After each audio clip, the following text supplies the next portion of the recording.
ఈ మార్చ్ రాగానే మీలో చాలామంది ఎగ్జామ్స్ కోసం ప్రార్థన చేసేవారు ఉంటారు కదా. మార్చ్ ఏప్రిల్ అంతా ఎగ్జామ్ మార్కుల కోసం ప్రార్థన చేస్తారు. నేను మిమ్మల్ని ప్రభు పేరిట బ్రతిమాలుతున్నాను, ఎవరు మార్కుల కోసం ప్రార్థన చేయకండి. ప్రార్థనకు మార్కులు రావు. దేవుడు అసలు మార్కులు వెయ్యడు. దేవుని న్యాయం ఎలాంటిదో మీకు అర్థమయ్యేటట్టు చెప్తాను. ఒక వ్యక్తి 2 గంటలు ఏడ్చి ప్రార్థిస్తున్నాడు మార్కులు కావాలని. ఇంకో వ్యక్తి 2 గంటలు కష్టపడి చదివాడు. మీరు చెప్పండి, ఎవరు పాస్ అవ్వడం న్యాయం, ఎవరు పాస్ అవ్వడం దేవుడు కోరుకుంటాడు? అయితే నేను ఒక 3 చెప్తాను. నేను చెప్పే 3 రకాల ప్రార్థన చేస్తే మీరు అసలు ఫెయిలే అవ్వరు. అదేంటన్నా, ఇప్పుడే మీరు ఏమన్నారు? ప్రార్థిస్తే మార్కులు రావన్నారు. ఒక నియమం ఉంది బైబిల్ గ్రంథం ప్రకారంగా. దేవునికి ఒక చట్టం ఉంది. ఆ ప్రకారంగానే మన విశ్వాసం, మన మాట, మన ఆలోచన, మన ప్రవర్తన కొనసాగాలి. 3 మీ ముందు పెడతాను. మొట్టమొదటిది, దేవుణ్ణి అడగండి, జ్ఞాపక శక్తిని వరముగా ఇవ్వు ప్రభువా అని అడగండి.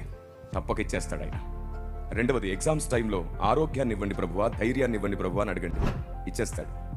మూడవది అడగండి, ప్రశ్న చూడగానే నేను చదివిన ఆన్సర్స్ జ్ఞాపకం చేయి ప్రభువా అని అడగండి, చాలు.